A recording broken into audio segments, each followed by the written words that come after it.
Bonjour à tous, bienvenue au Salon Veribio pour cette deuxième journée.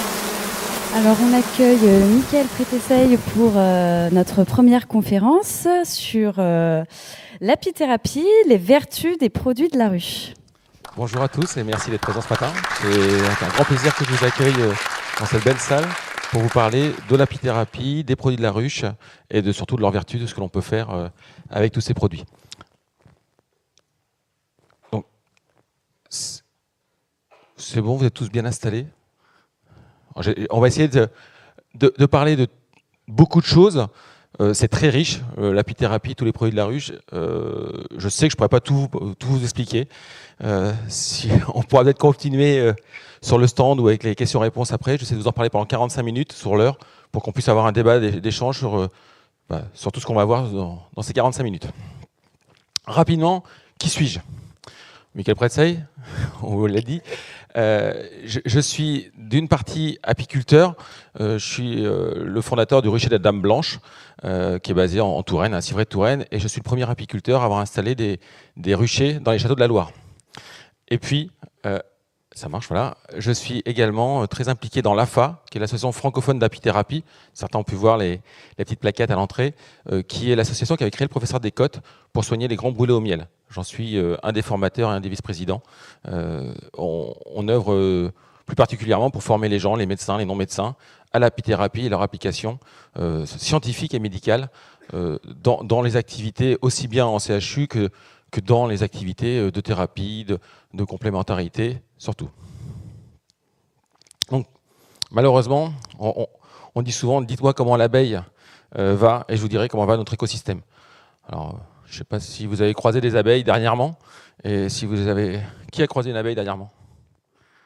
Vous, madame ? Et alors, comment vous l'avez trouvé ? Seul, un peu isolé, ben oui. Malheureusement, on en voit de moins en moins. J'ai plein de personnes qui me disent depuis hier sur le stand, cet été, on n'a pas vu d'abeilles. Parce qu'en ce moment, c'est vrai, elles sont en train d'hiberner. Mais on n'a pas vu d'abeilles, on n'a plus d'abeilles dans nos jardins. L'année dernière, j'avais plein d'abeilles dans mon jardin, dans mes lavandes et autres. J'en ai plus. Qu'est-ce qui se passe ?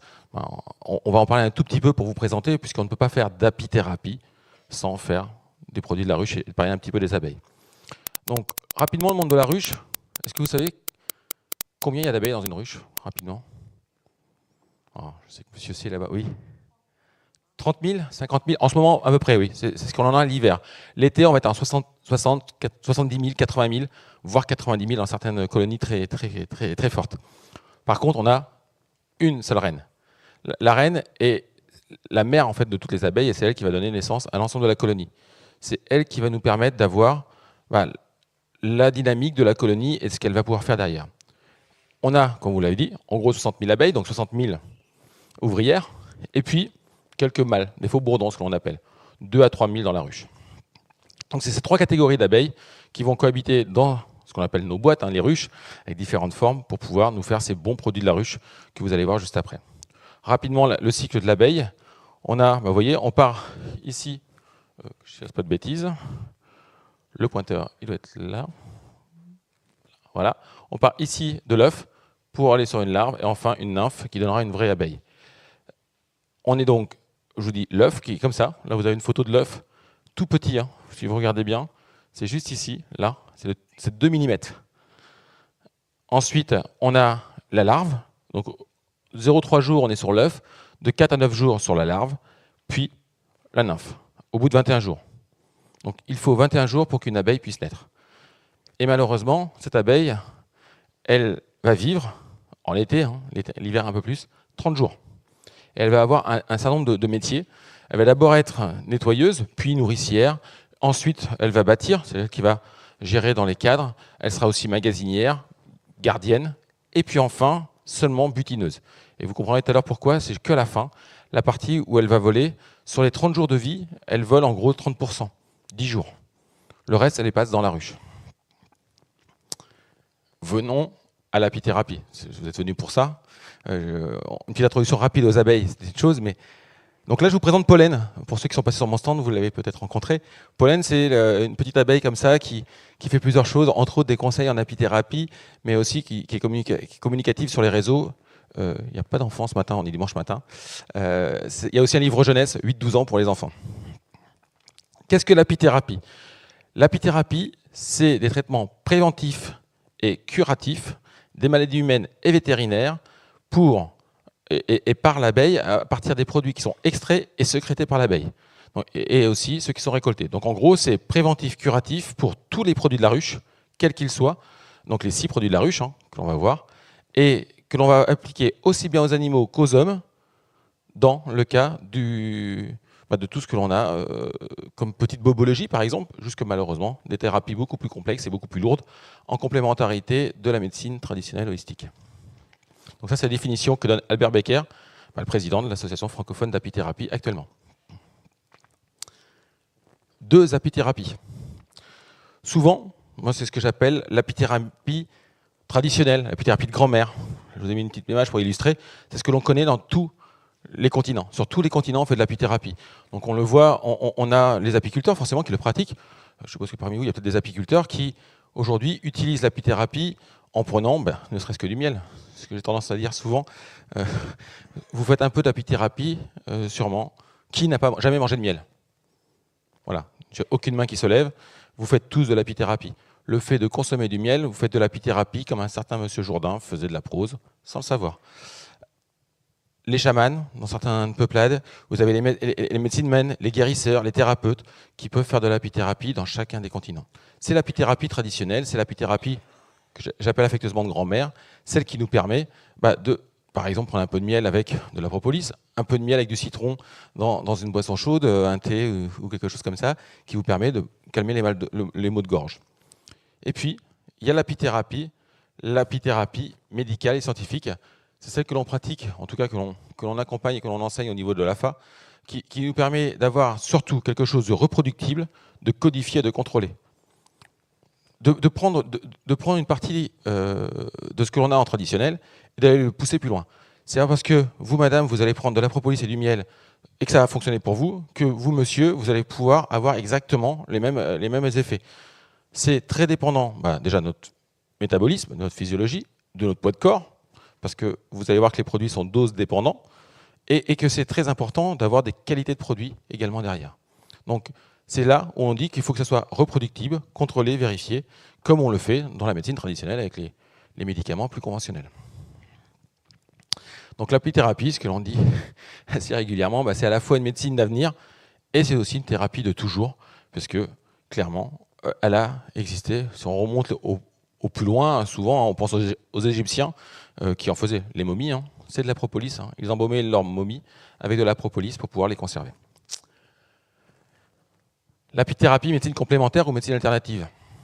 Ai-je besoin de vous poser la question? Médecine complémentaire, alternative. Alternative, ça veut dire qu'on ne se rencontre jamais. Là, j'ai croisé plusieurs thérapeutes. En aucun cas, j'en ai croisé un qui m'a dit j'ai pas envie de travailler avec toi, ou surtout, moi je suis tout seul, je travaille que dans mon coin. J'ai discuté avec Daniel Ballesteros, le docteur Ballesteros, c'est pareil. On travaille en complémentarité à chaque fois, puisqu'on va se rejoindre. Donc tous les gens qui me disent que l'apithérapie c'est une médecine alternative, ou qui vous disent moi je vais tout soigner avec les abeilles. Oubliez les autres médecines, c'est pas la peine, quelle qu'elle soit, médecine conventionnelle ou autre, complémentaire. Je vais tout soigner avec les abeilles, venez me voir, moi je vous pique avec des abeilles, je vous fais ceci avec du miel, je vous fais ceci avec de la propolis ou autre. Oubliez, c'est surtout dangereux. Ce qu'il faut faire, c'est surtout être en complémentarité et comprendre le corps, comprendre pourquoi on va le faire. Je vous donnerai un exemple tout à l'heure très précis sur la propolis et l'apithérapie complémentaire. Concept de santé globale, ça en découle. C'est pas magique non plus. Malheureusement, je prends du miel tous les jours, très bien. Je suppose que vous êtes parmi d'entre vous un certain nombre à le faire. Si vous prenez du miel tous les jours, si vous mangez n'importe quoi à côté, que vous avez une hygiène de vie entre guillemets déplorable, c'est pas pour ça que vous allez pouvoir être en bonne santé. C'est comme tout principe. Et ce que j'aime à rappeler, c'est Hippocrate qui le rappelait, que ton premier médicament soit ton aliment. Donc ça tombe bien, les produits de la ruche, en aucun cas sont des médicaments, ce ne sont que des aliments. Ce principe de santé globale, on a eu plusieurs effets thérapeutiques intéressants de ces produits qui ont été déjà utilisés, qui ont été vus dans des parties scientifiques. Et quand on regarde de plus précisément, on a clairement aujourd'hui des grands espoirs sur la thérapie. Régulièrement, les questions qu'on nous pose, on nous pose des questions sur la sclérose en plaques et sur tout ce que l'on peut faire avec les abeilles pour les cèpes. Voilà, il y a des très grandes avancées sur le sujet. Il y a des avancées également sur la partie virale et donc le VIH, par exemple. On a des grandes avancées sur le sujet en recherche médicale. Donc c'est là où on a ce concept de santé globale qui nous accompagne au-delà du bien manger, mais aussi après quand on travaille avec des hôpitaux. Et là, petit clin d'œil à deux recherches cliniques, des chercheurs en fait en essais cliniques de Tours qui viennent de rejoindre l'AFA avec nous, donc à mon grand plaisir, pour nous accompagner sur ces projets. À qui s'adresse l'apithérapie? Vous l'avez entendu tout à l'heure, j'ai dit, vous en faites pour 3/4 d'entre vous, même voire pour tous, sans le savoir. C'est d'abord pour toutes les personnes, puisqu'on va être en préventif. Donc le préventif va vous permettre à tous de pouvoir utiliser l'apithérapie, alors le miel, mais tous les autres produits de la ruche, de façon très simple. C'est l'apport journalier. Alors, je vous dis tout à l'heure un petit exemple simple. Tous les matins, une cuillère de miel, un petit peu de teinture mère de propolis, vous mastiquez ça en bouche, vous allez travailler sur toute la sphère bucco-dentaire, ça va vous travailler sur la partie dentine, gencive, qui saigne par exemple, si vous avez un aphte, si vous avez mal de gorge en ce moment, comme moi je l'aurai sûrement ce soir après avoir échangé avec vous toute la journée comme hier, voilà, vous allez travailler sur la partie cicatrisante de la gorge. L'efficacité en prévention est reconnue et est souvent très utilisée sur des pathologies de système. Je pense quand on commence un peu à vieillir, le fait en préventif de prendre des produits de la ruche comme du pollen, de la propolis et du miel par exemple peut avoir des effets très intéressants pour faire descendre les mauvaises constantes. On les a tous en tête, le diabète, le cholestérol et toute cette oxydation que l'on a au niveau de notre corps. On peut aussi avec le préventif quelque part contrer l'oxydation globale que l'on a dans nos sociétés. Alors le stress, je pense aux conférences précédentes qui en ont parlé. Vous avez également, par rapport à la nourriture, par rapport à ce que l'on mange, tout ce que l'on a, je vous ai dit, premier médicament, c'est l'aliment. Donc quelquefois, on n'est pas très rigoureux, on va dire, on mange des choses qui sont un peu plus oxydantes que d'autres, et du coup, le fait de consommer des produits de la ruche va venir contrecarrer cette oxydation de nos cellules. Et puis c'est curatif. Alors il y a le curatif très, très facile, très approximé à notre proximité. On se brûle, on se coupe, on va avoir mal de gorge, on va avoir des plaies infectées, des problèmes de dermatologie, de la DMLA par exemple. Je vois qu'il y a plusieurs personnes avec des lunettes, sans aller jusqu'à la DMLA, mais le pollen par exemple de saule peut être très intéressant pour vous aider sur la partie visuelle. On verra tout ça en détail sur les prochains slides. Ça, je vous endors ce matin ou quoi? Non? Bon. Vous êtes sage. J'ai pas l'habitude. D'habitude, c'est vrai qu'ils sont pas le dimanche matin. Les étudiants à la fac, des fois, sont un peu moins sages. Je vais finir par faire que des conférences et puis aller à la fac, en fait. Les produits de la ruche. Alors vous avez quelques produits. Vous reconnaissez sur les différents produits. Bon, là, on a du miel. Ici, on a du pollen frais. Là, on a de la cire avec du miel. Et puis, vous avez aussi les autres. Quels sont-ils? Le miel. On en a parlé, on le connaît tous. La propolis. Alors, qu'est-ce que la propolis? On va le voir juste après. L'Agelas royal, le pollen, le venin d'abeille, qui est un produit un peu moins sympathique, parce que ça pique un peu quand même. Alors, dites-moi que l'apithérapie est une médecine douce. Quand j'entends ça, ça me fait un petit peu rigoler, parce que le venin, c'est pas très doux. Et la cire d'abeille. Si on fait un petit zoom rapide sur où est-ce qu'elles sont produites, l'Agelas royal, c'est au niveau de la tête. L'abeille, elle a trois parties, la tête, le thorax et l'abdomen. C'est au niveau de la tête, sur les glandes hypopharyngiennes, que l'Agelas royal est produite. Donc sur ces 6 produits de la ruche, vous en avez 3 produits, 3 sécrétés. 3 produits sécrétés, ça va pas ce matin. 3 produits, 3 récoltés. Donc l'Agelas royal, elle est produite par l'abeille au niveau des glandes hypopharyngiennes. Le miel est récolté, c'est le nectar des fleurs qui est récolté par l'abeille pour vous faire du miel. Et d'ailleurs, comment on fait du miel de sapin? J'ai jamais vu de fleurs de sapin, moi personnellement. Qui a déjà vu des fleurs de sapin? Alors le miel de sapin, on fait comment? Comment font les abeilles pour faire du miel de sapin des Vosges, par exemple? Et est-ce que vous connaissez la différence qu'il y a donc entre un miel de sapin et un miel de fleurs, je sais pas, un miel d'acacia, par exemple, que l'on a en Touraine? Avec les pucerons. Bien, monsieur. Je vois que vous connaissez. Le puceron. Alors, c'est le miel de miela, en fait. Donc, les pucerons, comme le dit monsieur, va digérer la sève des sapins pour en faire un miela. Et c'est ce miela, qui est sucré, qui va être utilisé par les abeilles pour faire du miel. Retenez bien ça. Miel de miela ou miel de fleur. Fleur ou nectar, c'est la même chose. En fonction de ces deux miels, on ne va pas utiliser le miel de la même manière. Le miel de miela, à ne jamais mettre sur des plaies cutanées ou des brûlures cutanées. Pourquoi ? Parce que le puceron, comme l'a dit monsieur, c'est un animal. Et donc, il va avoir digéré ce miel-là, il va l'avoir travaillé. Et donc, du coup, il y a potentiellement des bactéries animales dans ce miel. Alors que l'on sait digérer quand on l'a à l'intérieur du corps. Oui, dans l'estomac, c'est l'intérieur du corps d'un point de vue médical. Donc, quand on absorbe le miel, il n'y a pas de souci, on est immunisé, on sait le gérer. Par contre, si vous le mettez en cutané avec une infection cutanée, brûlure, coupure ou escarre par exemple, on va avoir une transmission de la paroi au niveau de la paroi cellulaire et qui va rentrer. Donc les bactéries potentielles de ce miel peuvent rentrer et donc contaminer la personne. Si on est en bonne santé, il y a très peu de risques. Nos défenses immunitaires vont faire qu'on va venir contrecarrer cette petite attaque bactérienne. Par contre, malheureusement, si on est en déficience immunitaire, ce n'est pas la peine d'aller en rajouter une non plus par rapport à ce cas-là. Donc ça, le miel, je vous rappelle, hein, miel de fleurs à différencier. La cire d'abeille, elles ont des glandes cirières ici à l'arrière de l'abeille qui permettent de sécréter la cire. Pour info, il vous faut entre 6 et 10 kg de miel pour pouvoir faire 1 kg de cire. Donc et les cires, il faut les changer régulièrement dans les ruches. Quand on ne change pas les cires dans les ruches, on a des miels qui sont sales du fait de tout l'environnement qui est dans la ruche, à la fois des traitements chimiques pour ceux qui ne travaillent pas en biologique, mais aussi des acariens qui sont dans la ruche qui vont laisser des traces, et les abeilles elles-mêmes. Le venin d'abeille que l'on a ici, qui sort de dard, hein, ça je pense que c'est plus simple pour tout le monde. Le pollen et la propolis sont récoltés sur les pattes arrière, et la gelée royale et le miel, c'est les mandibules de l'abeille qu'elles utilisent pour pouvoir à la fois les récolter et à la fois les régurgiter, parce que c'est là où elles vont régurgiter le nectar et le miel. Le miel en cours de devenir, quand il est dans la ruche, on dit que le nectar est devenu miel, pour pouvoir l'appauvrir en eau. Le nectar, quand il rentre dans la ruche, il est à 80% d'eau. Quand il sort, il n'en est plus qu'à 20, maximum. Un miel, en général, l'hygrométrie, on est entre 16 et 18. En dessous, c'est pas bon. Donc le miel, on en parle, on va aller plus loin maintenant. Trois processus actifs majeurs. Antiseptique, bactéricide et cicatrisant. C'est d'ailleurs pour ça que de là que sont partis tous les travaux du professeur Descotes sur la partie cicatrisation des miels.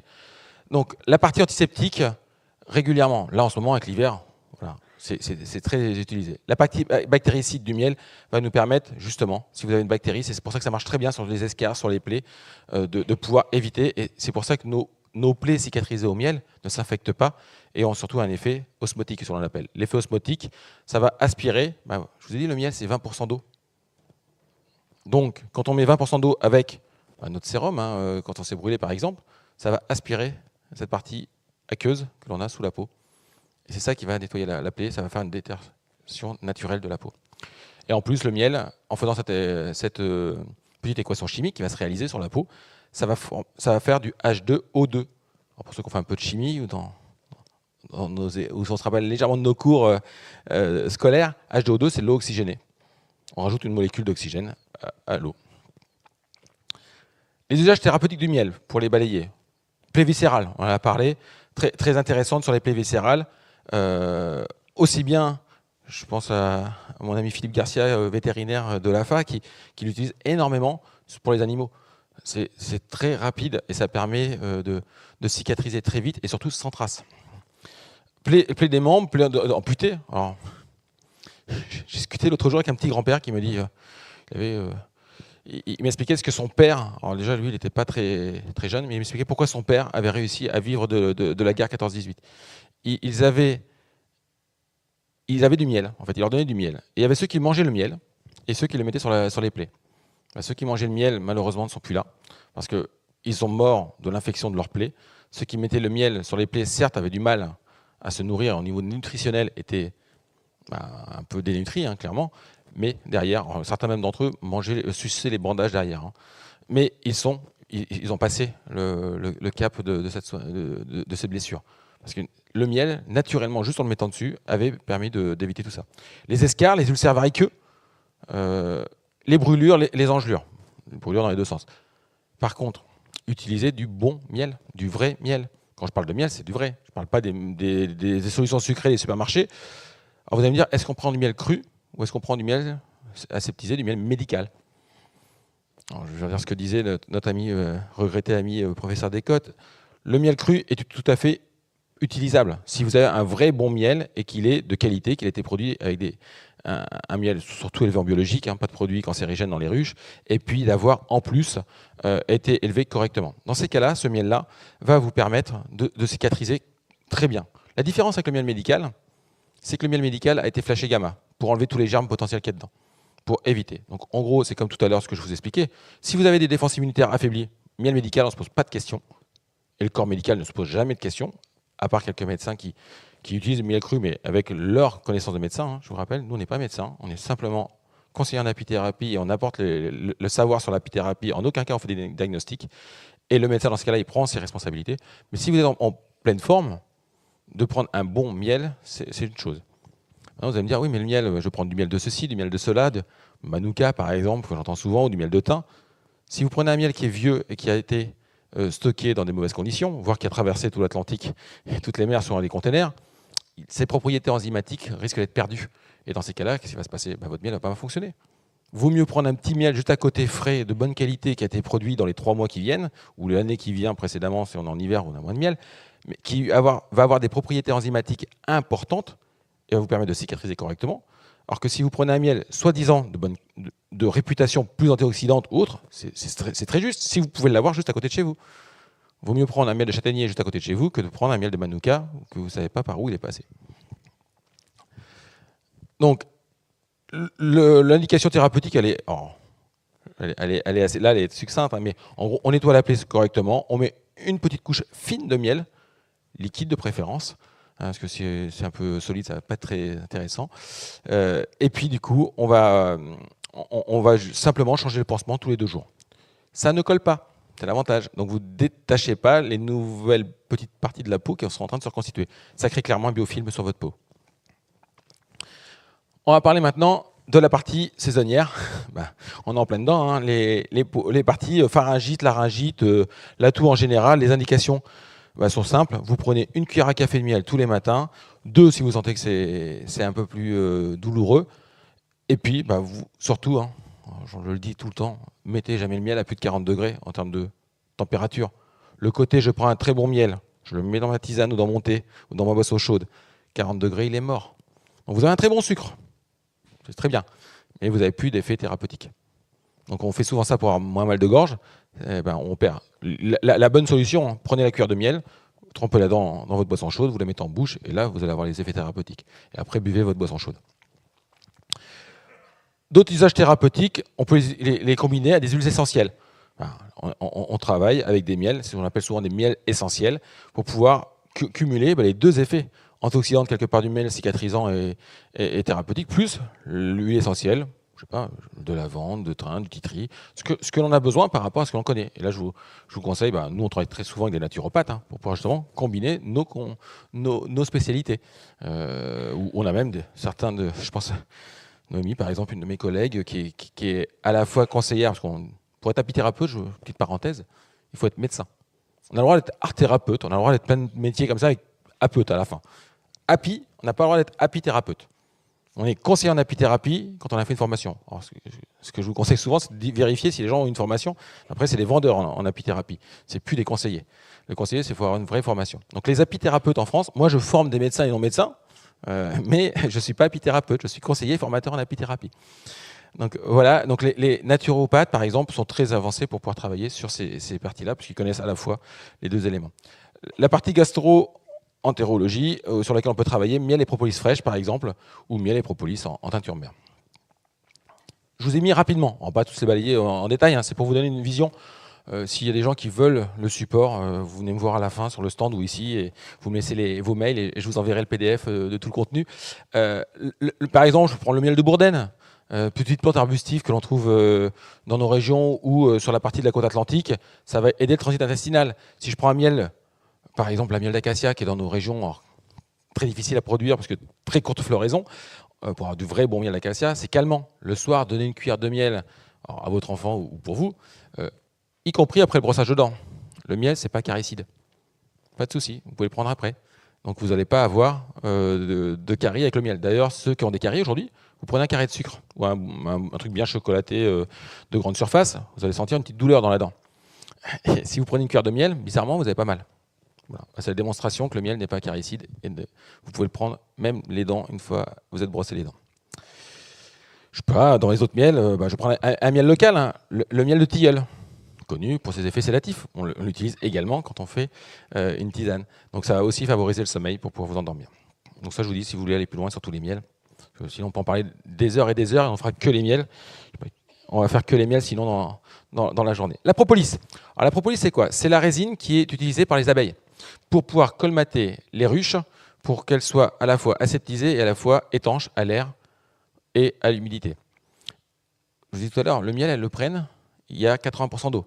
Elles le sortent, le nectar, 80% d'eau, elles le sortent 20% d'eau. Il faut qu'elles fassent sortir d'eau. Quand je vois des apiculteurs qui bloquent leur ruche au niveau de l'air pour la circulation, c'est juste pas possible parce que du coup, on a quelque chose qui a 33 degrés toute l'année et qui a 80% d'eau dedans. Tout ce qu'il faut pour pouvoir faire des bactéries, pour pouvoir faire des champignons, pour tout ce qu'il faut. Et ben non. Dans une ruche, qu'est-ce qui se passe? On a pour tendance à dire qu'une ruche en pleine forme, elle est plus aseptisée qu'un bloc opératoire. C'est la propolis qui fait ça. C'est la résine des arbres. Donc la propolis, on la trouve sur la résine des arbres et les abeilles vont la capter pour pouvoir la mettre dans la ruche avec leurs glandes salivaires pour faire ce petit produit qui est pas un miracle, mais qui est un produit très très intéressant. Antiseptique, virucide, ça qui est très intéressant, c'est virucide. Donc aujourd'hui, on s'en sert dans les hôpitaux en complément pour des maladies virales, quand les antibiotiques commencent à arrêter. Hein. En fait, ce qui a tué l'utilisation de l'apithérapie avec la côté propolis, hein, c'est les antibiotiques. C'était moderne, c'était intéressant, donc du coup, on a oublié qu'on avait des produits naturels pour le faire. C'est aussi antifongique et cicatrisante. Donc souvent, synergie avec le miel. Mais virucide.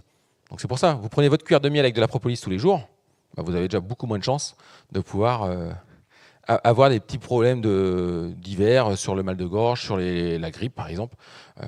C'est mieux potentiellement que de se vacciner pour ceux qui n'ont pas envie d'avoir des effets secondaires. Mais vous pouvez très bien prendre le vaccin pour la grippe et la propolis.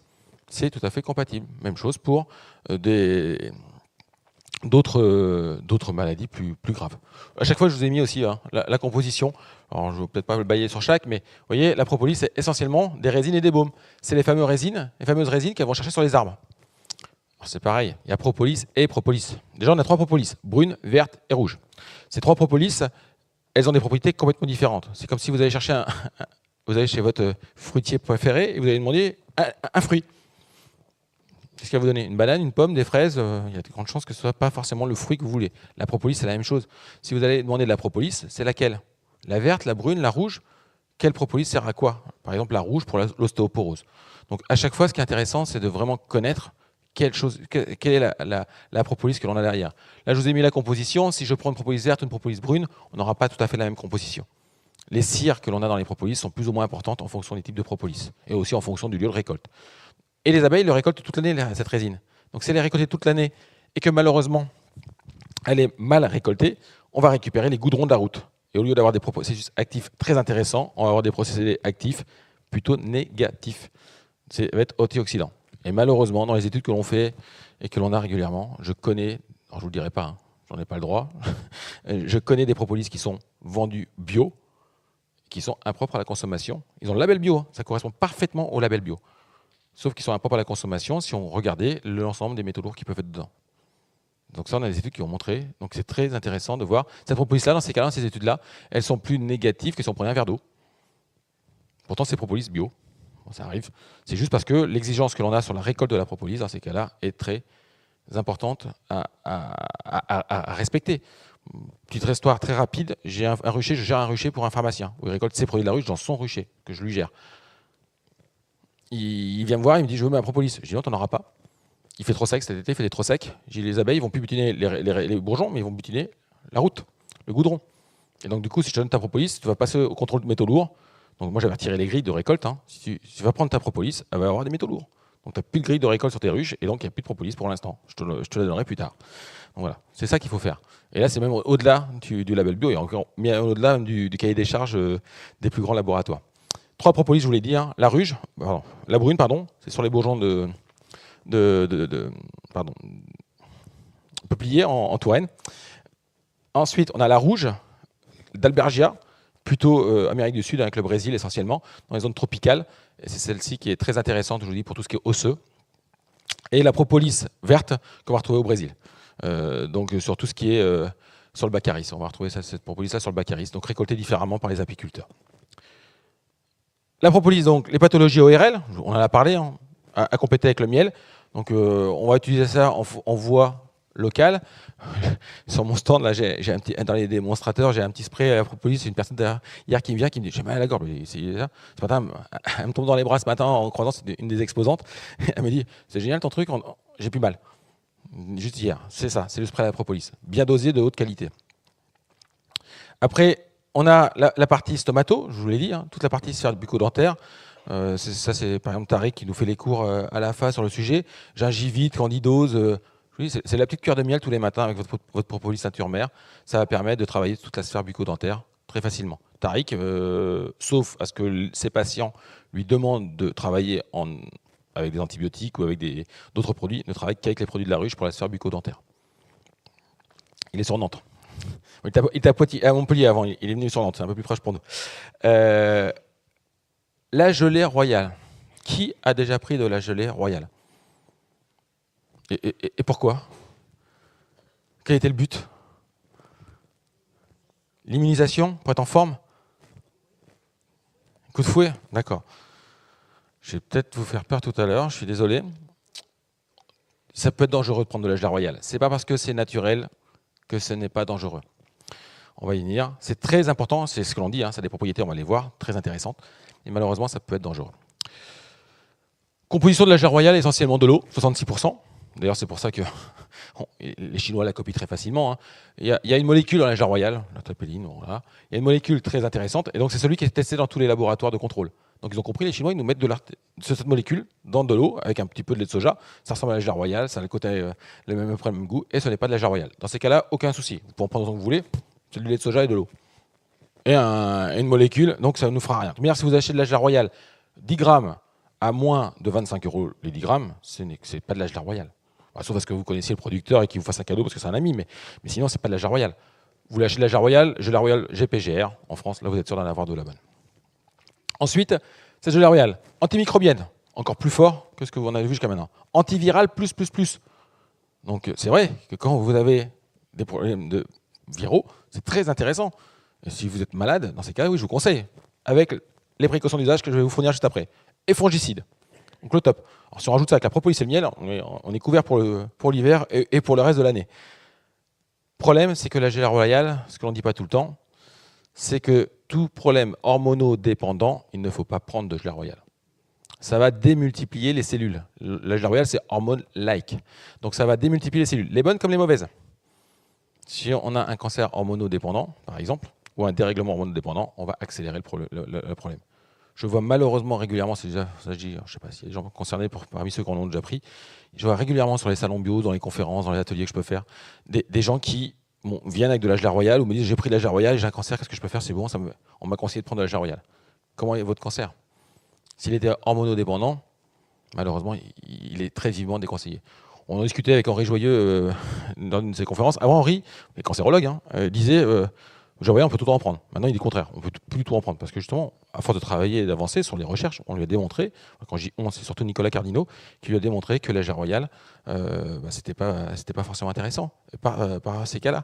Et après, les travaux qui ont été faits font que ça avance. On en parlait à la Baule, non, tous les trois sur la conférence qu'il donnait à la Baule. Alors sinon, quand vous n'avez pas ces précautions d'usage, quand vous n'êtes pas dans ces... Malheureusement ou heureusement, je ne sais pas, quand on a des règlements, ce n'est pas forcément grave. Hein. Donc quand on est dans cette catégorie, on ne le prend pas. Mais sinon, prenez-le autant que faire se peut, autant que vous voulez, pour toutes ces raisons. L'asthénie. Quand on est fatigué, quand on a un peu le moral dans les chaussettes, physique ou moral, on peut prendre de la gelée royale. L'anorexie, la partie retard de croissance, oui, c'est un démultiplicateur de cellules. Donc dès qu'on a des problèmes, tout ce qui est lié aux cellules, ça va nous permettre d'avancer. Le vieillissement cutané, vieillissement des cellules, de la partie cellule, on démultiplie nos cellules. Donc dès qu'on a un peu de problème, voilà. on devrait quasiment en donner à tous nos retraités qui sont dans ces maisons de retraite ou ces maisons pour seniors, le 4e âge, qui sont fatigués parce que c'est très dynamisant. Donc pathologie dermatologique, hein, on en trouve dans les crèmes régulièrement. Pareil, regardez le dosage. Il faut qu'il y ait une dose de gelée royale suffisante pour que ce soit efficace. Après, on en trouve dans les crèmes, et vous allez aussi pouvoir en trouver dans des ampoules avant l'hiver, par exemple, ampoules à la gelée royale, avec souvent complétées de quelques végétaux reconnus pour avoir des parties dynamisantes. Mais bon, vous allez me dire, c'est bien. Vous m'avez dit que là c'était super puissant, super intéressant. Je peux en prendre pour éviter d'être malade. J'ai de l'asthénie, qu'est-ce que je fais? Je prends de la gelée royale. Mais vous dites, oui, mais le problème, j'ai un problème hormonodépendant, donc je peux pas. Il y a les pollens. Alors le pollen, c'est aussi un des produits de la ruche. Alors, à quoi il va nous servir? C'est le pollen frais. Le pollen, c'est la partie végétale la plus puissante du monde végétal. C'est celle qui a le plus de protéines végétales dedans. Donc les abeilles le récoltent et le ramènent à la ruche. Pourquoi? Pour donner à manger, vous rappelez-vous, tout début de la conférence, je vous ai présenté les œufs, les larves et après les nymphes. Sur la partie des larves, c'est avec ça qu'elles nourrissent les abeilles. Miel plus pollen, une petite bouillie qu'elles font dessus. Les 3 premiers jours, c'est de la gelée royale. Après, c'est du miel et du pollen. Donc ce pollen est constitué, et vous voyez, on a essentiellement des glucides, des protéines et de l'eau, mais surtout, on va retrouver un certain nombre d'autres éléments, comme la partie cellulosique. C'est une partie très intéressante en termes de fibres. Et chaque pollen va avoir ses propriétés. Je vous parlais de pollen de saule par rapport à la vision, mais chaque pollen va être plus ou moins riche en fibres, plus ou moins antioxydant, plus ou moins fort. Et donc, vous allez pouvoir choisir vos pollens en fonction de ce que vous avez besoin.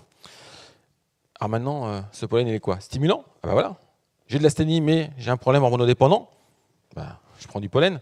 C'est un petit peu moins fort que de la gelée royale, mais c'est zéro risque. Zéro risque. Tonifiant, les sportifs ont très vite compris. Hein. Les sportifs de haut niveau ou des sportifs même amateurs consomment énormément de pollen parce que c'est dynamisant. Sans être sportif, quand vous avez soit un accident, après une reconstitution musculaire à faire après avoir été alité pendant quelques jours, ou les grossesses, avant et après grossesse, on peut travailler avec des pollens différents. Rééquilibrant, voilà, vous avez un problème de flore intestinale, c'est les éléments prébiotiques et probiotiques les plus dynamisants du monde végétal. Donc vous allez pouvoir à la fois avoir des fibres, avoir des acides aminés importants, vous allez pouvoir avoir aussi de la protéine végétale, et c'est rééquilibrant. Plutôt une chose intéressante. Alors vous allez me dire, oui mais j'achète où? J'achète comment? Sur les marchés en sec? Non, malheureusement. Le pollen sec perd entre 64 et 84% de son efficacité selon s'il est sec ou frais. Donc le pollen sec ou pollen frais, achetez du pollen frais. Donc c'est du pollen qui vous arrive sous barquette généralement, et il est congelé après et vous pouvez le consommer comme ça. Il y a très peu d'eau dedans, donc il peut être congelé, décongelé, autant que vous voulez sans problème. Moi le mien je le laisse carrément au congélateur. Hein. J'en prends une cuillère tous les matins, une cuillère à soupe tous les matins. Vous le mettez sur une tartine de pain et de miel, vous le mettez dans une compote, pour ceux qui prennent des laitages, dans du laitage. Vous pouvez le mettre aussi, je sais pas moi, sur une salade de fruits, sur ce que vous voulez. Pour les enfants, par exemple, ça peut être très intéressant. Et puis pour les végétariens, une salade l'été avec une petite vinaigrette au miel et quelques grains de pollen. En plus, vous prenez quelques fleurs de bourrage que vous mettez dessus. C'est des trucs plutôt sympathiques. C'est l'autre partie de ce que je fais avec les grands chefs. Propolis, donc, propriété du pollen. Donc, on l'a dit, hein, la partie fatigue, les pathologies post-opératoires, on en a parlé, la perte d'appétit, les états dépressifs. Voilà. Vous avez vu, je vous ai essayé une partie de mes activités sur les entreprises. Bah, clairement, des fois, on accompagne les gens qui sont en limite burn-out, voire en burn-out, avec ce genre de choses, des pollens. 15 ou 20 grammes par jour, c'est une cuillère à café, voire 2 cuillères entre une cuillère à café et 2 cuillères à soupe de pollen par jour. Pathologie digestive, bah, je vous ai dit, il y a des fibres. Donc tout ce qui est constipation, tout ce qui est maladie de Crohn, bah, on va pouvoir travailler avec du pollen. Alors la maladie de Crohn, souvent, on va plus loin, on rajoute en plus propolis et alors, miel, propolis, pollen, voire de la cire. En gros, ce que l'on dit, c'est qu'on prend une cuillère à soupe pour l'entretien et 2 cuillères à soupe en cure d'attaque, ce que l'on appelle, quand vous êtes en début de pouvoir combattre ou vous dynamiser. Vous pouvez en prendre autant que vous voulez, sans risque. Souvent, dans l'apithérapie, on fait des cures de 21 jours. C'est vrai pour la propolis, c'est vrai pour le pollen. Voilà, le cycle de l'abeille, vous avez vu, 21 jours. On peut également, sur le pollen, en prendre tous les matins. Sans aucun souci, il n'y a pas d'accoutumance, il n'y a pas. Alors après, alterner les différents pollens. Ça vous permettra de travailler sur les différents axes que l'on peut avoir. Les pathologies dermatologie, bah oui. Par exemple, le pollen de saule, très intéressant pour tout ce qui est kératine. Donc ça va à travers. Alors moi, je sais, c'est trop tard pour moi. Les cheveux, c'est fini, mais je vois que je ne suis pas le seul, donc ça me rassure. Mais sur les pollens de saule, vous allez pouvoir travailler sur la kératine, donc les ongles, les yeux, les cheveux, les yeux, oui, les yeux aussi, les cheveux, sur le pollen de saule. Donc très intéressant, et on va jusqu'à, avec le saule, bloquer, voire ralentir la dégénérescence maculaire. Donc digestive, après je vous ai mis avec la partie. Alors, pour nous les hommes, j'ai parlé tout à l'heure du cancer du sein avec hormonodépendant, pas de gelée royale. Pour nous les hommes, la prostate, problème de prostatique, hein, le pollen est très intéressant là-dessus. Alors, je vous ai dit, après il y en a encore 2 à faire. Je fais attention à l'heure parce que ça va avoir le temps pour faire un peu de questions-réponses. Le venin et l'apipuncture. Le venin d'abeille, c'est l'apipuncture. Très très très réglementé. En France, on n'a pas le droit de piquer. Les seuls qui ont le droit de faire des effractions cutanées, piqûres, sont les médecins ou les infirmières qui sont mandatés par un médecin sur ordonnance. Vous venez me voir en me demandant de vous expliquer comment vous piquez. Je peux vous dire comment on prend une abeille, éventuellement pourquoi elle va vous piquer, mais en aucun cas j'ai le droit de vous piquer moi avec une abeille. Seul un médecin ou un infirmier mandaté par un médecin pourra le faire. Et pas avec des abeilles. Si on pique avec des abeilles, le venin d'abeille, il est fluctuant au niveau de la saison. Donc vous allez avoir une dose de venin que vous ne maîtrisez pas. Donc pour ceux qui font de l'apipuncture avec des abeilles, alors pour de la bobologie, pourquoi pas? Moi je me suis fait une entorse, on va voir les cas, je me suis fait une entorse au poignet, j'ai pas été voir un médecin. Je suis apiculteur, je me fais piquer à chaque fois que je suis dans mes ruches, quasiment je travaille main nue à chaque fois. Donc il m'arrive de me faire piquer, il y a des fois où je me fais pas piquer, mais ça m'arrive de me faire piquer au moins une fois par semaine. Donc quand j'ai un problème et que je sais ce que peut faire le venin, c'est ma responsabilité, c'est moi tout seul. Mais en aucun cas je peux le faire pour vous. Donc, si vous voulez vous faire piquer avec du venin, il y a des médecins très rares en France, parce que c'est très réglementé, mais ils sont médecins et ils prennent du venin médical. Donc, et c'est leur qualité de médecin qui leur permet de le faire. Dans d'autres pays, c'est possible. Hein. Il y a des médecines, je pense au Canada, avec nos amis de l'apithérapie canadienne, où ils ont des ouvertures de la barrière entre la médecine et les thérapies qui sont différentes, donc ils peuvent le faire, mais pas en France. Donc, la récolte pour le venin, très faible. Et en plus, c'est pas très sympa pour les abeilles parce qu'on va les électriser quelque part à la sortie de la ruche pour qu'elles puissent être excitées et qu'elles puissent piquer. Donc dans des petites grilles électriques pour récupérer, et on récupère de la poudre comme ça. Donc en gros, ne mettez jamais les pieds sur un rucher où il y a du venin qui est récolté, hein, parce que là, on arrive à avoir des choses très, très violentes. Les abeilles sont très violentes. Par contre, c'est très intéressant. C'est anti-hypertenseur, c'est anti-infectieux. Genre, vous avez un mélanome, bénin ou malin, mais vous voulez vous en séparer. Petite piqûre tout le tour. Hop, résorbe. Donc, avec ou en complément de la médecine traditionnelle, hein, avec ce qui peut être fait autour. Ça peut être aussi par chirurgie. Et après, vous travaillez avec le miel pour la cicatrisation. La propolis, s'il y avait de la partie virale. Anti-inflammatoire, c'est ce que je vous dis, hein, mon entorse au poignet, hein, c'est typiquement c'est l'anti-inflammatoire, et anti-cancéreux. Donc le mélanome, si c'est un mélanome cancéreux, ça va permettre.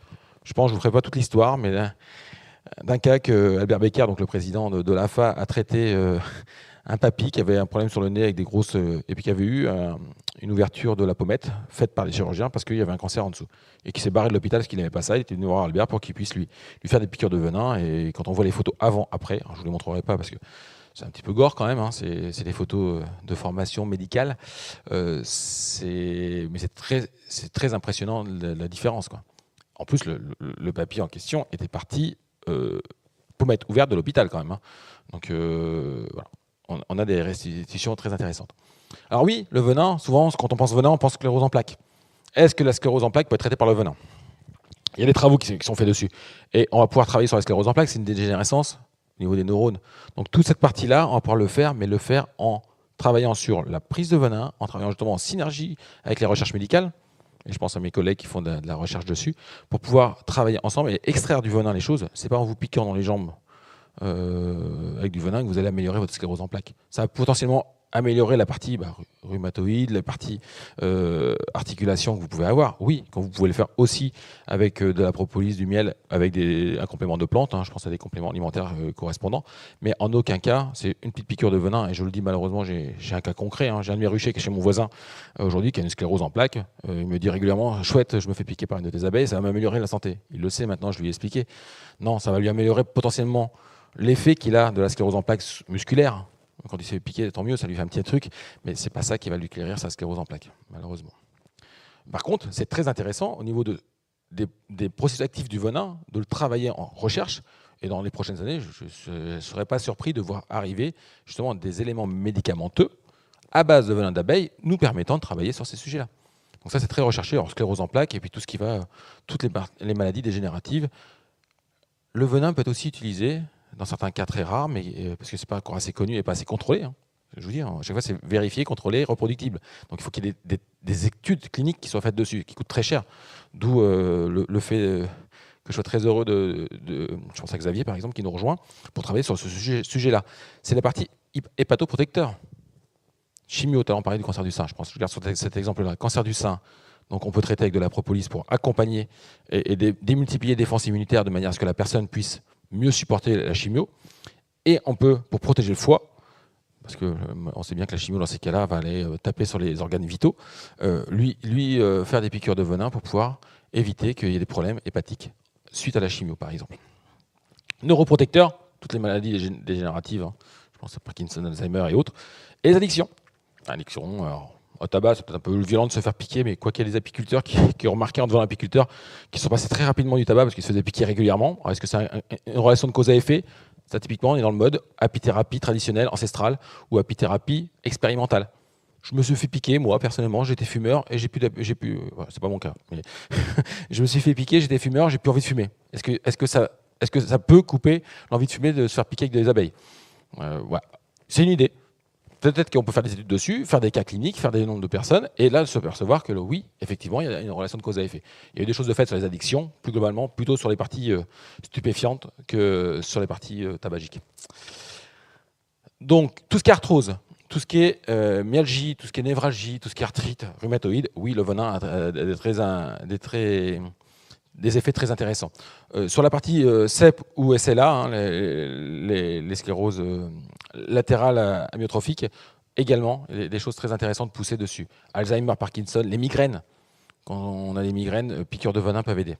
Par contre, comme je vous l'ai dit au début, vérifier, contrôler est reproductible. Aujourd'hui, les études sur le venin ne sont pas suffisantes. On n'a pas suffisamment de cas cliniques, de fait, et à chaque fois qu'on fait des cas cliniques, on les fait avec des doses minimales au départ, parce qu'on ne sait pas où on va. Et souvent, la dose n'est pas suffisamment forte, donc il n'y a pas d'effet, d'effet probant. Donc il faut refaire une deuxième étude clinique qui va apporter des effets plus importants pour que derrière, on puisse aller apporter beaucoup plus d'éléments dynamisants. Mais il y a de très très gros espoirs pour qu'on puisse faire des choses très intéressantes dessus. La cire, rapidement, le dernier produit de la ruche. Donc la cire, comme on le dit, on a des monoesters en grande partie. C'est surtout un produit qui va être utilisé pour accompagner les autres produits, mais aussi pour travailler sur, je vous ai dit tout à l'heure, maladie de Crohn par exemple, il y a certains cas, ou dans certains cancers, il y a des médecins apithérapeutes, je pense à nos collègues du nord de l'Afrique, qui travaillent avec de la cire. Donc en dermatologie, cataplasme par exemple, les emplâtres, alors, sur les plaies, les brûlures, on peut aussi les utiliser. Ça facilite le transit intestinal, donc d'où pour la maladie de Crohn. Ça fortifie les gencives et détartre les dents. Les gens qui rajoutent de la cire dans leur dentifrice maison, pour ceux qui font leur dentifrice. En chirurgie osseuse, là, on est en train de une partie du conseil scientifique de l'AFA qui travaille aussi à côté. On est tous très mobilisés aux trois niveaux, que ce soit le niveau producteur, conseiller ou transformateur, sur des implants avec des laboratoires médicaux, sur des implants avec de la cire, pour que justement on puisse avoir des choses très intéressantes sur l'acceptation de l'implant dans le corps humain. Et en pharmacie aussi, les comprimés, les onguents, les crèmes, les suppositoires, c'est quand même mieux d'avoir de la cire d'abeille, et de la cire d'abeille de qualité. Donc quand on désopercule le miel, il y a de la cire qui reste. C'est cette cire-là qu'il faut que l'on prenne pour qu'on puisse avoir de la qualité. Quelques exemples que l'on peut traiter avec des produits de la ruche en synergie, c'est-à-dire qu'on va utiliser différents produits de la ruche en même temps. On a déjà évoqué quelques-uns tout à l'heure avec la propolis et le miel par exemple. Si je prends les maladies de peau, l'eczéma, le psoriasisme, vous allez travailler sur 3 produits. la propolis, la partie antivirale essentiellement qui va être utilisée, hein, ou antibactérienne, la gelée royale et la cire pour la pommade. Donc on a des pommades aujourd'hui que certains laboratoires apicoles peuvent faire.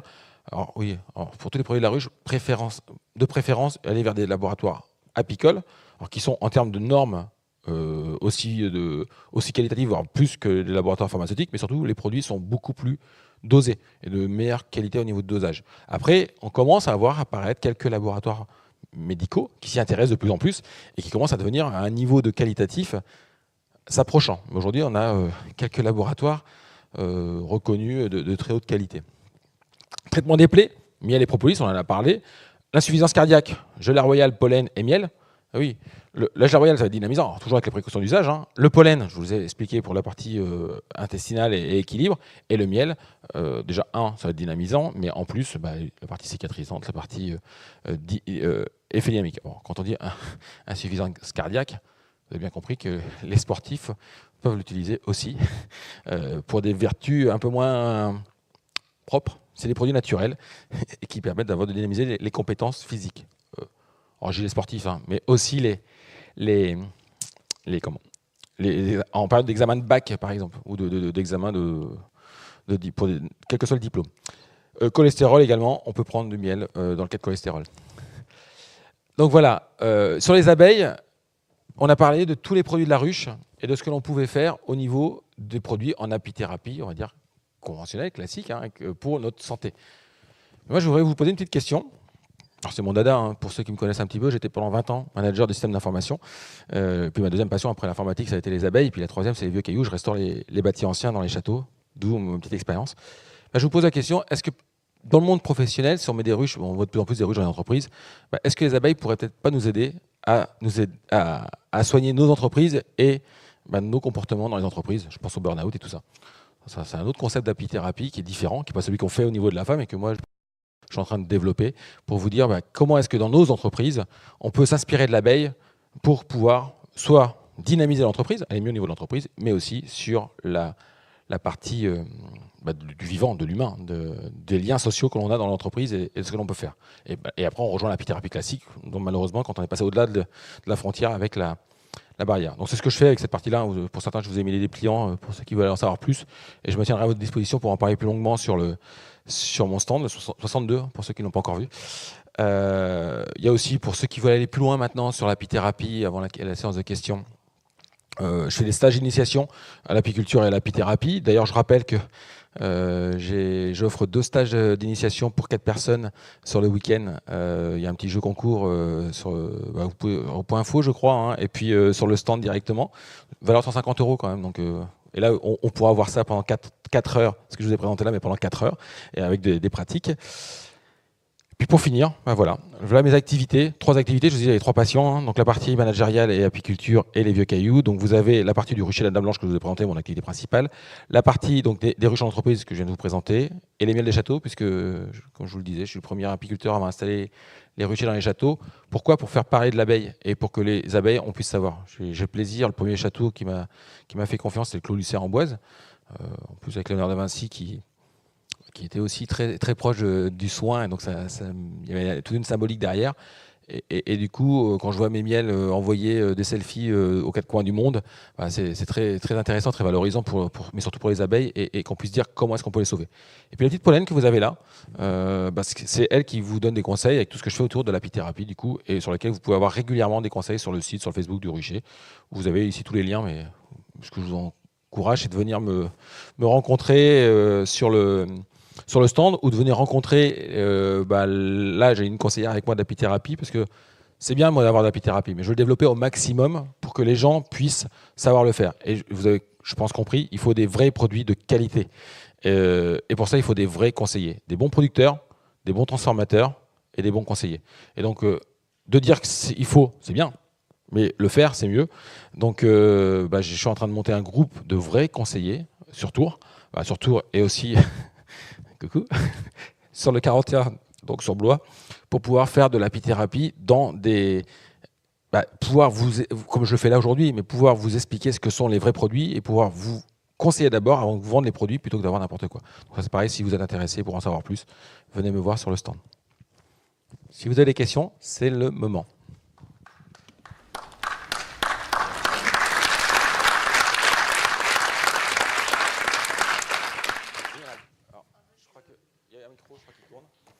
Pardon, j'ai un micro qui tourne. Merci. Oui, avec la pollution et les pesticides envoyés partout, comment peut-on avoir des produits de qualité? Alors, les abeilles, elles vont partout. c'est une très bonne question. Alors, selon les produits, ça va être différent. Ma réponse va potentiellement être différente selon les produits. Déjà, la pollution ne va pas toucher les mêmes produits de la même manière. Le pollen, par exemple, va être récolté par les abeilles. Nous, on va le trapper, ce que l'on appelle, pour être un peu jargon apiculture, mais on va mettre des trappes à l'entrée des ruches pour empêcher que le pollen rentre. Donc là, le pollen, quand on va le récupérer, pollution atmosphérique, s'il y en a, on en prend plein. Donc, ne jamais récolter de pollen dans une zone polluée de façon atmosphérique ou des pollutions agriculture intensive avec des pesticides qui sont répandus, ne jamais prendre de pollen. C'est pour ça que je vous encourage à prendre des pollens, pas chez votre apiculteur, moi je suis moi-même apiculteur, hein, mais pas chez votre apiculteur du coin, mais plutôt, comme je vous le dis, frais, ceux qui veulent en savoir plus, je suis là-bas, mais pour avoir des pollens contrôlés et par des laboratoires, pour que derrière, ils puissent être vérifiés qu'il n'y a pas eu de contamination, ce qui est très important. Après, sur le miel, c'est différent. Le miel, c'est les abeilles, malheureusement, qui vont subir la pollution et qui, elles, vont mourir au bout d'un moment, soit directement, en fonction des pesticides, soit plus tard, ou des dérèglements neuronaux qui vont faire que l'abeille ne va plus pouvoir retrouver sa ruche. Mais le plus gros pollueur de la ruche, ce n'est pas l'agriculteur d'à côté, ce n'est pas l'industriel qui met des fumées intensives, c'est l'apiculteur lui-même. 80% des miels aujourd'hui sont faits avec des produits chimiques dans la ruche. On a un varroa dans la ruche, qui est le varroa destructor, hein, c'est un acarien. Cet acarien, il faut mettre de l'acaricide, hein, comme vos poux, sur vos chiens, chats, les poux, les tiques, les sangsues, quand vous les promenez, il faut les détruire, ces acariens. Et pour les détruire, on ne peut pas les éradiquer complètement, ce n'est pas possible. Depuis 82, ça a réapparu. Dans ces cas-là, il faut le traiter. Deux solutions. Soit on travaille en naturel, comme je peux le faire, ce qu'on appelle l'élevage biologique, et qui donne des miels biologiques si la chance que l'on a dans notre région d'avoir des lieux biologiques. Il y en a un endroit à ma connaissance en Touraine. Hein. On a beaucoup trop de pesticides en Touraine. Mais déjà, de l'élevé biologique, on ne mettra pas de nous, les apiculteurs, du produit chimique cancérigène. Hein. C'est l'amitraze qui est mis dedans, c'est cancérigène. Donc j'ai du mal, moi, personnellement, à faire du miel avec de l'amitraze. Et puis après, vous expliquer qu'en apithérapie, il faille faire plein de choses pour pouvoir vous soigner, pour éviter ce genre de problématique. Donc c'est déjà ça. Donc renseignez-vous de façon très intéressée, je vais dire, sur vos apiculteurs, comment ils travaillent, conventionnel ou élevage biologique, naturel ou pas. Déjà, ça, c'est important. Puis après, il y a la façon de travailler. Quand je vois certains apiculteurs, comment ils travaillent, ça m'irrisse le poil, quoi. Parce que c'est pas respectueux. On forme les apiculteurs, on leur expliquer ce qu'on appelle le DHSCP, c'est comment est-ce qu'on a toute la chaîne de production pour qu'on ait de la qualité en termes de produits pour qu'on puisse après les utiliser. Propolis, je vous en avais parlé, comment on la récolte, tout ça. Donc c'est ça qui est important. Le propolis, tout à l'heure, je parlais des grilles. Pour pouvoir mettre les grilles à des périodes de l'année, c'est ça qui est important pour avoir des bons produits. Et puis les bons laboratoires qui vont vous contrôler ces produits. Je vous prends un exemple d'un laboratoire, celui avec lequel je travaille, qui est un des meilleurs, vous l'aurez compris. Moi j'ai la liste, donc je n'ai pas pris ceux avec lesquels je travaille, ce n'est pas ceux qui sont tout en bas de la liste. Ils mettent 600 000 €, ils mettent 20% de leur chiffre d'affaires dans les contrôles. Donc là, voilà, vous êtes sûr qu'avec 20% de chiffre d'affaires dans les contrôles, je ne connais pas beaucoup de laboratoires qui font ça. Et là, vous êtes sûr d'avoir un produit de haute qualité. D'autres questions ?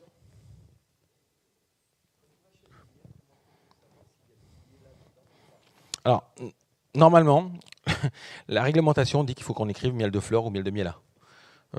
82 ou 83 dernière étude des pots de miel sont erronées en termes d'étiquetage. Donc, ce qu'il faut faire, c'est de demander à votre apiculteur. Les miels, on les achète chez l'apiculteur et on voit comment il réagit. Moi, ce que j'ai souvent, vous voulez venir chez moi voir comment mon miel est produit, comment sont mes ruches. Mon rucher, mes ruches, mes ruchers, ma miellerie, tout ça c'est ouvert autant qu'on veut. C'est ce qu'il faut faire. Si vous sentez votre apiculteur qui est sur la défensive, qui dit non mais c'est bon, c'est bon. Ouais. Donc il faut demander. Que ce soit pour la partie biologique ou chimique ou pour la partie des mielas, il faut demander.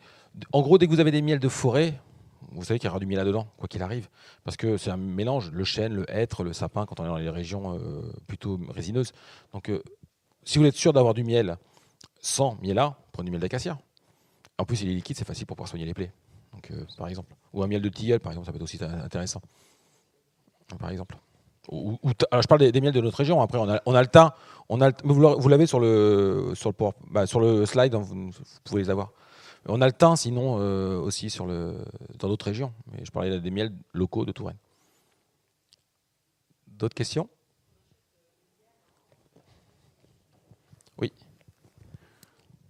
Est-ce qu'on peut être sûr dans un magasin biologique d'avoir du bon miel? Voilà. Je vous ai un peu tout à l'heure expliqué. Ce qui est important, certes, il y a le label bio qui vous donne, alors que ce soit pour le miel, la propolis et tous les autres produits, hein, il y a le label bio qui vous donne quelque part déjà une première précaution, une première barrière pour éviter qu'on mette de la chimie dans les ruches. Ça, c'est vrai. Mais le label bio, pour moi, il n'est pas suffisant. Et puis acheter du bio qui vient de l'autre bout du monde ou de l'autre bout de l'Europe, ça me pose souci. Moi, je préfère acheter à un producteur. Alors là, je parle en miel, j'en suis un, mais par exemple pour du végétal, même pour un éleveur, hein, pour ceux qui ne sont pas végétariens, du producteur local qui travaille correctement, où je sais comment il produit et qui travaille en respectant justement le bio, entre guillemets. En gros, il fait de l'apiculture, de l'agriculture ou de l'élevage comme on le faisait il y a 30-40 ans, sans produits chimiques, sans hormones, sans tout ça. À côté, moi je dirais plutôt acheter en circuit court en connaissant votre producteur que acheter du bio qui vient de l'autre bout du monde. Parce que est-ce que c'est vraiment du bio? Déjà, je reprends l'exemple du Manuka qui traverse les océans pour venir chez nous. Quand vous savez qu'un miel à 40 degrés, il est mort, qu'il a mis plusieurs semaines sur le cargo, sachant que la législation pour les miels, pour revenir un peu à votre question, monsieur, qui est connexe, si on a notre miel en fût, 300 kg, ce que font les très gros producteurs de miel, vous pouvez l'avoir 10, 15, 20, 50 ans si vous voulez. La DLUO, date limite de consommation optimale, c'est 1 an et demi après la mise en pot. C'est-à-dire que vous avez votre fût de 300 kg, vous le gardez bien au chaud, hein, au chaud ou au frais, ou même des fois dans des considérations pas très intéressantes. Vous le mettez en pot, vous avez encore 1 an et demi. L'activité enzymatique du miel, l'activité, même le goût. Le miel, c'est pas comme le bon vin, hein, ça se dégrade au fur et à mesure. Alors, plus s'il est à l'air que s'il est... mais du coup, vous allez perdre tout ça. Donc, vous pouvez avoir un miel qui a été élevé bio, qui a été mis dans un fût de 300 kg, qui est resté pendant des heures et des heures ou des années dans des endroits. Il sera estampillé bio parce qu'il aura l'étiquette bio, mais il ne sera pas bon. Donc, c'est là qu'il faut faire très attention. Donc, connaissez vos producteurs, qu'ils soient dans des magasins bio ou ailleurs, peu importe, mais connaissez l'origine de la production. Pareil pour les produits transformés, hein, demandez tout le temps. Si on vous vend des produits de la ruche et qu'on n'est pas capable de vous fournir ou de vous dire, allez sur le site de référence, ils vous expliqueront, ils vous donneront tous les tests qui ont été faits, oubliez. Oubliez, c'est que c'est des produits qui cachent en fin de compte les qualités des produits. D'autres questions, oui? La législation permet la vente de miel, souvent d'origine chinoise, des miels qui n'ont jamais vu d'abeilles et qui sont des miels synthétiques. Alors, il n'y a pas de législation là-dessus aujourd'hui, malheureusement. La législation des miels qui n'ont jamais vu d'abeilles. Alors, il y a une vidéo qui tourne, ou une photo qui tourne sur Facebook là, avec des tuyaux qui alimentent des ruches. Alors, ça peut être biaisé, sachant que cette photo-là est vraiment biaisée parce que c'est une photo qui a des tuyaux qui alimentent les ruches, mais c'est pour de l'élevage. Donc, c'est pas pour faire de récolte de miel. Et là, c'est pour pouvoir justement alimenter en sirop les éleveuses. C'est un métier à part. La législation, il n'y en a pas. En fin de compte, c'est des producteurs qui vont... ou des laboratoires, je pense à un très grand dans le sud qui est bien connu, qui a son propre laboratoire, qui vend et qui contrôle lui-même ses produits. En gros, il a son laboratoire, c'est pas pour contrôler ses produits, c'est pour s'assurer que l'assemblage de ces différents produits qu'il utilise répondent à la législation. Qui veut dire, faut pas qu'il y ait plus de temps faut pas qu'il y ait plus de temps au niveau hygromètre. Bizarrement, ces miels-là sont tout le temps, juste en dessous le seuil légal de tolérance. Alors que si vous prenez... On a fait nos ateliers avec les apiculteurs, on mettait du sirop qu'on donne aux abeilles quand on veut élever les abeilles, il faut leur donner un petit peu parce qu'il faut un peu les aider quand même, hein, ces petites bêtes quand la saison n'est pas favorable. On prenait ce sirop-là, on l'a donné à consommer à des gens, des apiculteurs, hein. C'était que des apiculteurs. Ils n'ont jamais vu que c'était un sirop. Après, on s'amusait à un deuxième où on a mis 10% de miel de châtaignier avec ce sirop-là. Là, on voit plus rien, quoi. Et il y a une vidéo aussi, je parle de Paul Schweitzer, qui est le professeur ponte sur les pollens. C'est lui qui m'a formé sur les pollens. Le cours que je donne maintenant à l'AFA, c'est lui qui le donnait avant, ou qui le donne encore, on alterne en fonction de notre disponibilité, sur la palynologie. Justement, comment est-ce qu'on va retrouver les traces de pollen dans les miels. Il est président du CETAM, ce Paul. Et c'est comme ça qu'on identifie. Il y a une petite vidéo qu'il a tournée où il montre comment est-ce qu'on peut faire un faux miel du Gâtinais, qui est une origine contrôlée, hein, ou AOP, je ne sais plus si c'est contrôlé ou de région, mais c'est un miel reconnu, normalisé, et comment en quelques minutes il nous fait et qui passe les contrôles de la législation. Donc il n'y a pas aujourd'hui. Les règles oui, comme j'entends, hein, c'est pour tout, c'est pour tous les problèmes. C'est qu'il y a des règles pour pouvoir essayer de. Et ce que font les industriels, c'est qu'ils se calent pour que leurs produits correspondent aux règles. Mais c'est pas pour ça qu'il faut un bon produit. Non. Pour avoir des bons miels, achetez jamais un miel de supermarché, ça sert à rien, c'est plus du miel.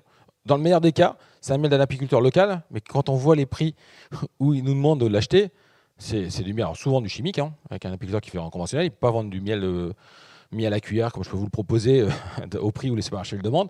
Et en plus, souvent, c'est les miels de fin de cuve. Donc c'est celui où vous regardez souvent sur les miels de supermarché d'apiculteurs, il y a de la mousse au-dessus. C'est celui qu'on met souvent quand on fait on va dire de la pâtisserie avec une grande quantité, des boulangers des fois qui l'achètent parce qu'il est un peu moins cher. Mais c'est pas du miel de consommation, c'est du miel pour mettre dans les pains d'épices, c'est du miel pour parce qu'il y a un peu de mousse, c'est pas mauvais, hein, mais c'est que c'est la partie de l'écume, donc il y a un peu moins de miel dedans. Donc vous mangez ça alors que vous devriez manger un bon miel de qualité. Donc pas de réglementation aujourd'hui. Il y en a une et qui est très facilement applicable pour les grands laboratoires et qui est très très difficile à la rigueur à faire. Une analyse de miel, ça coûte entre 90 et 120 euros.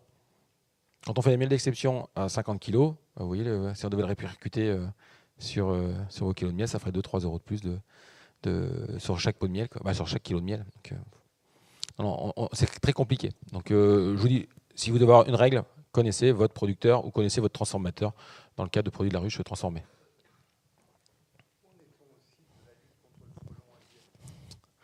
Alors là, on sort un peu de l'apithérapie, mais je vais quand même répondre. C'est comme le reste. Si on a des ruches qui sont fortes et qui sont en bon état de santé, ça peut être dangereux. Le frelon, quand il y en a quelques-uns, ça va, c'est pas de souci. Ça va tuer les mauvaises ruches, les ruches qui sont faibles. Si je vais prendre un exemple qu'on connaît mieux, d'un point de vue global, si vous prenez un troupeau, les troupeaux de moutons avec le fameux loup là, qui vient manger les troupeaux de moutons, ils mangent lesquels? Les plus faibles, ceux qui sont les plus lents, C'est pareil pour les abeilles. Le frelon, oui, il est arrivé, mais le frelon, c'est pas le pire. Le pire, c'est le varroa, je vous l'ai dit tout à l'heure. Il est arrivé en 82, pareil. On le voit pas, il est dans la ruche. C'est tout petit, donc on le voit pas. Donc on prend pas attention. Ce qui est important, c'est d'élever nos colonies pour que nos colonies soient en forme. Et si nos colonies sont en forme, elles vont mieux pouvoir, c'est comme nous, hein, tout ce que je vous expliquais sur l'apithérapie, si on est en prévention, si on donne ce qu'il faut à notre corps, on va être en bonne santé et donc on va mieux combattre les petits tracas qui vont venir sur nous. La ruche, c'est pareil.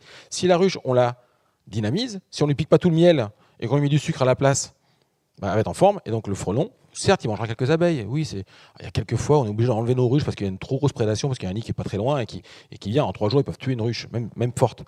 Mais ce qu'il faut d'abord, c'est nous, les apiculteurs. Il faut qu'on travaille de façon propre, déjà, de façon intéressée pour la diversité de l'abeille et pour les sauvegarder, de manière à ce que ces abeilles-là puissent se défendre elles-mêmes.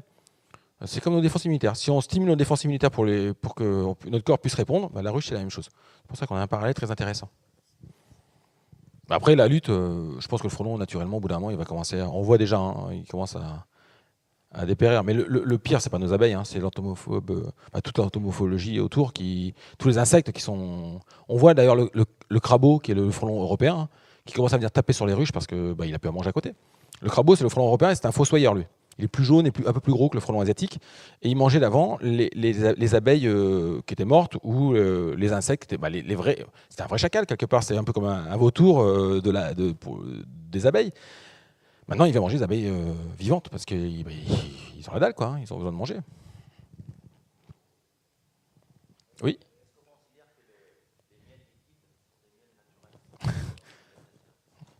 Eh ben non. Alors non, oui et non. Un miel qui est liquide toute l'année, hormis l'acacia, ça ne peut pas être un miel naturel.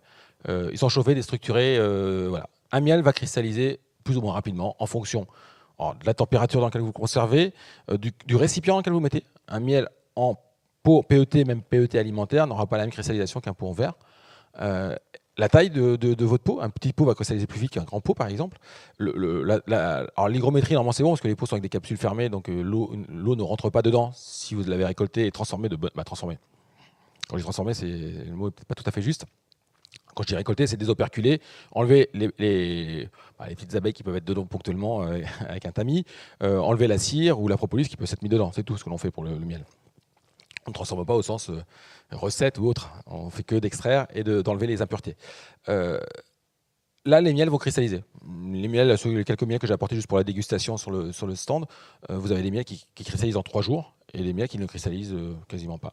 Donc l'acacia entre autres, hein, et voilà. Et vous avez une différence de cristallisation. Quand on va voir les fameuses pissettes qu'on trouve dans les supermarchés, c'est des miels qui ont été chauffés, déstructurés, voire c'est du sucre, hein, donc là ils ne cristallisent pas. Et là vous avez du miel qui est tout le temps liquide, ça ne sert à rien. Faut accepter que le miel, il est liquide un certain temps et qu'au bout d'un moment, il cristallise. Alors après, si vous voulez avoir un miel un peu tout le temps assez liquide pour pouvoir facilement le tartiner, parce que c'est quand même le but, hein, c'est que ce soit sympa le matin pour le petit déjeuner par exemple, faites un petit puits au milieu. Et avec la cuillère, vous faites comme ça, vous grattez. Et ça va, au milieu, ça sera plus liquide. Et puis, quand vous le grattez, ça redevient crémeux. Alors, j'ai des miels crémeux, moi j'en mets à la cuillère. Quand je dis je mets des miels à la cuillère dans le pot, c'est que je le mets moi-même à la cuillère, comme ça, pour vous éviter d'avoir à le faire. Il faut que ça reste tout le temps. Et là, vous cassez les cristaux de miel, de sucre qui sont dans le miel, mécaniquement. Donc vous ne le déstructurez pas d'un point de vue organoleptique et d'un point de vue propriété, ce qui fait qu'il reste crémeux. C'est ça les miels crémeux. Alors il y a les miels crémeux industriels qui sont dans des grosses barattes, des gros, un peu comme on fait la pâte à pain, hein, et pour pouvoir, et là ils sont émulsionnés, et c'est pas terrible, ou alors fait à la cuillère. Alors, oui, le temps n'est pas le même. Hein. Quand on met un pot à la cuillère, c'est 2-3 minutes. Et en plus, vous avez des pots qui sont des fois un peu collants, parce que le miel il coule un peu sur le côté, on a beau l'essuyer, ça reste un petit peu collant.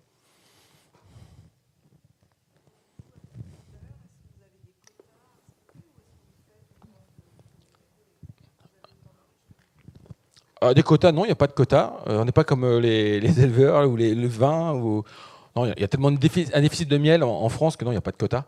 On peut en avoir autant qu'on veut. Ce qu'on a tendance à dire, c'est que pour un apiculteur seul, pour vivre de l'apiculture, si on fait que du miel, hein, j'entends. Pas comme moi, vous avez vu, j'ai diversifié mon activité apicole.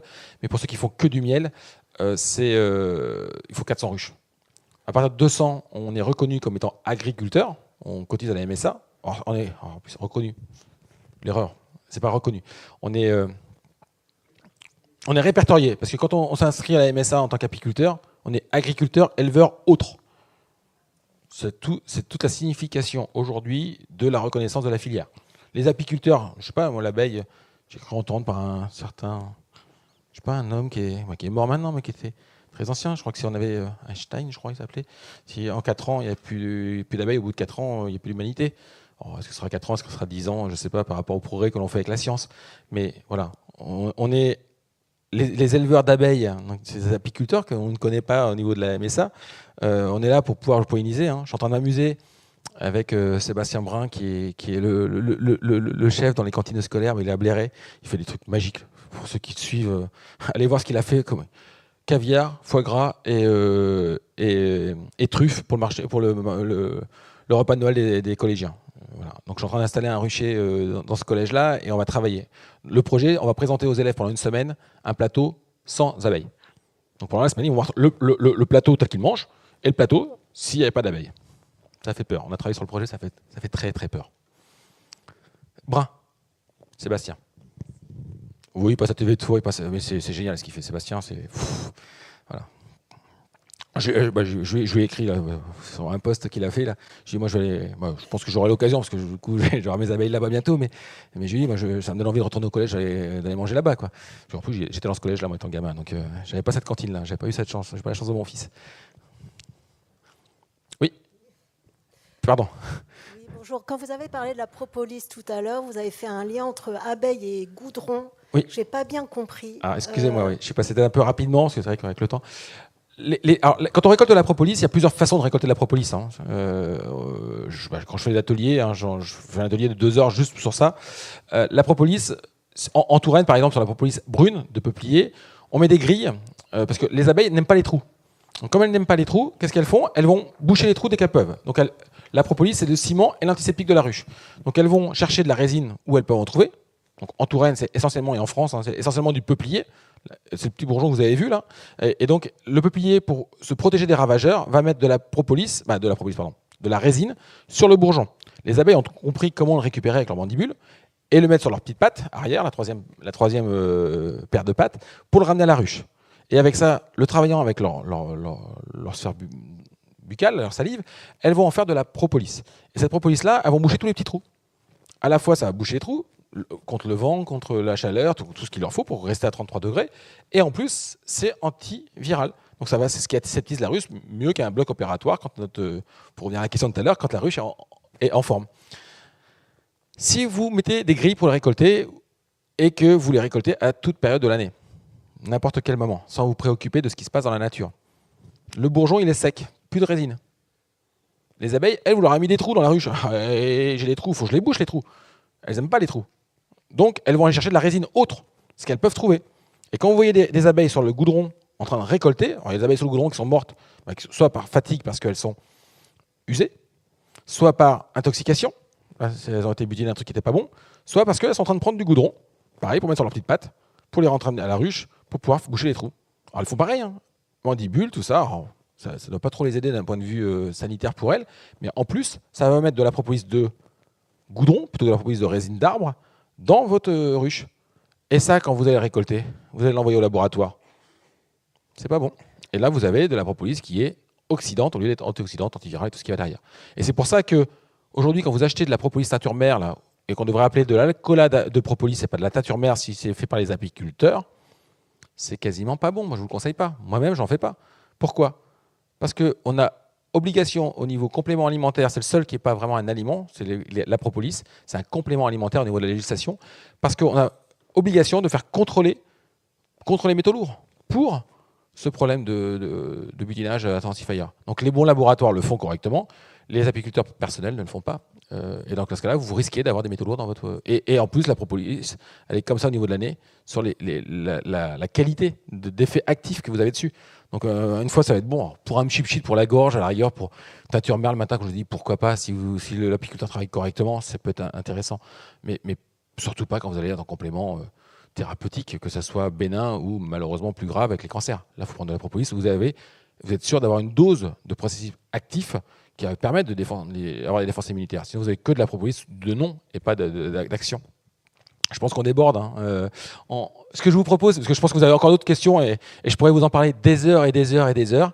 Donc, pour ceux qui veulent avoir plus d'informations, je vous ai laissé des petits flyers de ce que je peux faire donc, sur les sièges. Donc vous pouvez avoir mes coordonnées. Et puis sinon, on se retrouve d'ici 5-10 minutes au stand ou toute l'après-midi pour continuer à répondre à toutes ces questions. En tout cas, merci beaucoup d'être venus ce matin. Et puis, n'hésitez pas.